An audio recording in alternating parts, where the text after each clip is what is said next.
नमस्कार मित्रांनो. आपले स्वागत आहे आपल्या हक्काच्या चॅनलवर द डेली पल्सवर.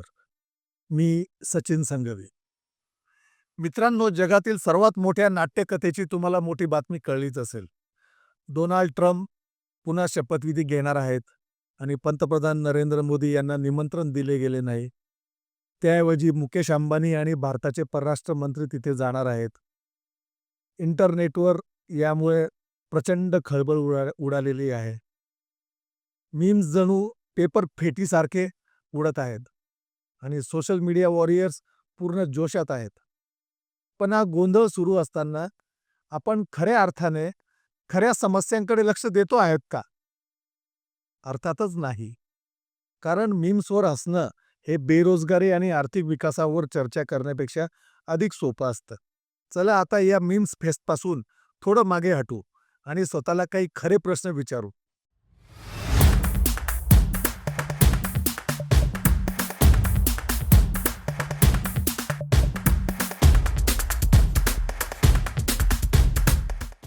आपल्या पंतप्रधानांना निमंत्रण मिळालं नाही किंवा अंबानींना पुढच्या रांगेत बसवलं गेलं यावर चर्चा करणे ठीक आहे, पण आपल्या देशाला भेडसावणाऱ्या महत्त्वाच्या समस्याबद्दल काय? दरवर्षी 1 कोटीहून अधिक भारतीय युवक रोजगाराच्या शोधात आहेत. त्यांच्यासाठी पुरेशा संधी आहेत का? आपल्या अब्जाधीश नेत्यांनी जागतिक नेत्यांशी हात मिळवले, पण सर्वसामान्य नागरिकांचं आयुष्य सुधारलं का त्याने? भारत आपल्या परराष्ट्र संबंधांचा उपयोग निर्यात वाढवण्यासाठी आणि आंतरराष्ट्रीय व्यापार कमी करण्यासाठी करत आहे का? मजेशीर गोष्ट अशी आहे, की ज्यावेळेस आपण या नाटक कथांवर लक्ष केंद्रित करत आहोत, त्याच वेळेस भारताची आर्थिक गाडी सुसाट चालण्याऐवजी अडखळत-अडखळत चालत आहे. बेरोजगारीची समस्या अजूनही फार मोठी आहे. विशेषतः महामारीनंतर महागाईने सामान्य नागरिकांच्या बचतीवर परिणाम केला आहे. मेक इन इंडियाचा आधारस्तंभ म्हणून ओळखला जाणारा उत्पादन क्षेत्र अपेक्षेनुसार कामगिरी करत नाही आहे. या समस्यावर चर्चा का होत नाही? कारण गोंधळ नेहमीच जबाबदारीपेक्षा जास्त विकला जातो. राजकारणी हात मिळवतात, अब्जाधीश गालावर हसू आणतात आणि आपण सामान्य लोक आपल्या पुढच्या पगार कसा मिळेल याचा विचार करत असतो. एकीकडे चीन जागतिक वाहन उद्योग ताब्यात घेण्याच्या तयारीत आहे व दुसरीकडे भारत एकदम सुस्त पडला आहे. चीनची इलेक्ट्रिक वाहन क्षमता लवकरच एकूण चीनी देशांतर्गत ऑटो मागणीची जुळेल आणि एकूण चीनी ऑटो उत्पादन क्षमता आधीच एकूण जागतिक ऑटो मागणीच्या निम्म्याहून अधिक आहे. गोल्डमन सॅक्सचे मत आहे की चीनमध्ये 2024च्या अखेरीस सुमारे 20 दशलक्ष इलेक्ट्रिक वाहने तयार करण्याची क्षमता असेल व ती 2025चे अखेरीस सुमारे 25 दशलक्ष ईव्हीचे उत्पादन करण्याची क्षमता असेल.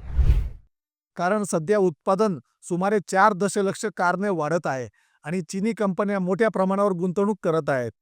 न्यूयॉर्क टाइम्सच्या लेखात स्पष्ट केल्याप्रमाणे चीनकडे आता विश्वसनीय आणि अभूतपूर्व गाड्यांचा जागतिक बाजारपेठ निम्म्याहून अधिक पुरवठा करण्याची क्षमता आहे, जी साधारणपणे वर्षाला सुमारे 90 दशलक्ष कार असते.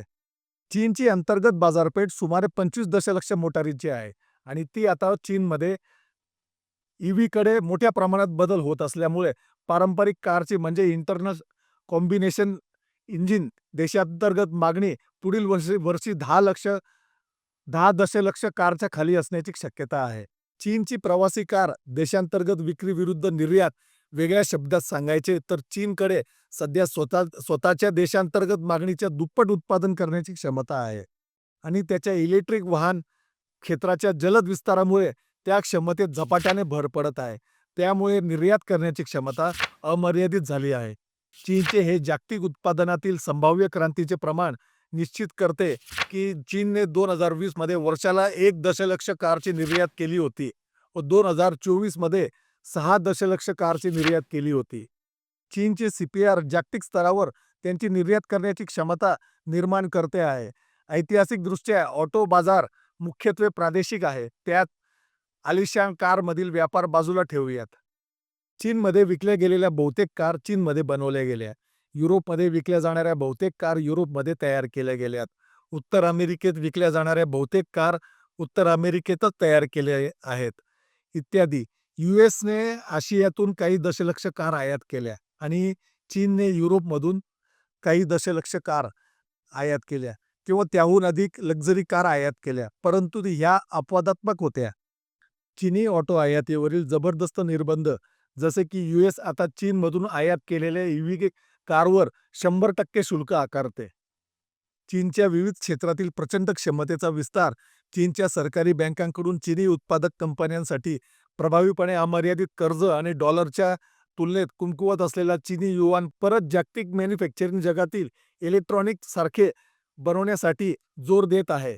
ते सध्या चीनच्या ऑटोमोटिव्ह निर्यात यशाचा दबाव आणि त्याची प्रचंड गतिमान बॅटरी आणि ईव्ही क्षेत्र जागतिक ऑटोमध्ये मोठी पुरवठा साखळीच्या एकाग्रतेकडे ते लक्ष केंद्रित करत आहेत.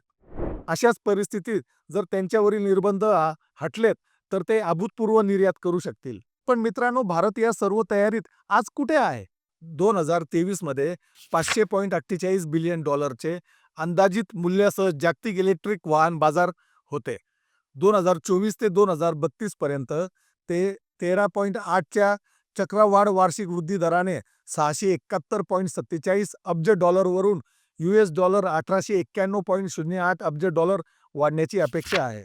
यात भारताची काय परिस्थिती आहे त्यावर एक नजर टाकूयात. भारताची इलेक्ट्रिक वाहन निर्यात 2023 मध्ये निर्यात भारतीय रुपयात फक्त 21,391 लाखापर्यंत पोहोचली आहे, जी 2022 मध्ये भारतीय रुपयात 7,988 लाख होती. भारत कोणकोणत्या देशांना ईव्ही व्हेकल निर्यात करतो त्या देशांची ही यादी, जी आता मी तुम्हाला स्क्रीनवर दाखवत आहे. अहो, भारत हा एवढा मोठा देश आहे, ईव्ही व्हेकल निर्यातमध्ये निर्यात करणाऱ्या देशांच्या यादीत पहिल्या 10 देशात पण नाही आहे. ही बघा यादी मी आता तुम्हाला स्क्रीनवर दाखवत आहे.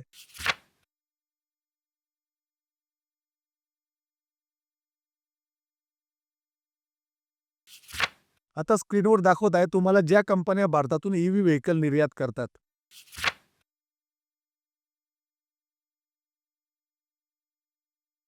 एका आकडेवारीनुसार 2022-23 वर्षात भारताने फक्त 38,700 व्हेकल फक्त निर्यात केले आहेत. तर तुम्हाला काय वाटतंय? भारत खरोखर संवेदनशील आहे जागतिक ईव्ही व्हेकल बाजारपेठ काबीज करण्यासाठी व खऱ्या अर्थाने विश्वगुरू होण्यासाठी? मला तर वाटते ना सरकार संवेदनशील आहे, ना जनता संवेदनशील आहे. सरकार भारतीय युवांना अधिक धर्मांध करण्यात व त्यांचे समर्थक पण फक्त त्या प्रवाहात वाहून व्हॉट्सअप युनिव्हर्सिटीद्वारे जे आलेले धर्मांध, धार्मिक द्वेषाचे जे मेसेजेस असतात ते फॉरवर्ड करण्यात अधिक सीरियस आहेत. व अर्धी भारतीय जनता जी या धर्मांध विचारांची विरोधक आहे, ती फक्त मीम्स बनवण्यात व त्यावर हसून आपले मनोरंजन करण्यात अधिक सीरियस आहेत. बघा, अजूनही संवेदनशील व्हा. कमीत कमी जनतेने तरी सरकारवर दबाव आणला पाहिजे की विश्वगुरू होण्यासाठी आपल्या देशातील जी क्षमता आहे, 50% युवा पिढी आहे, तिचा योग्य वापर करून खरे विश्वगुरू होऊयात. नमस्कार, मी सचिन संघवी.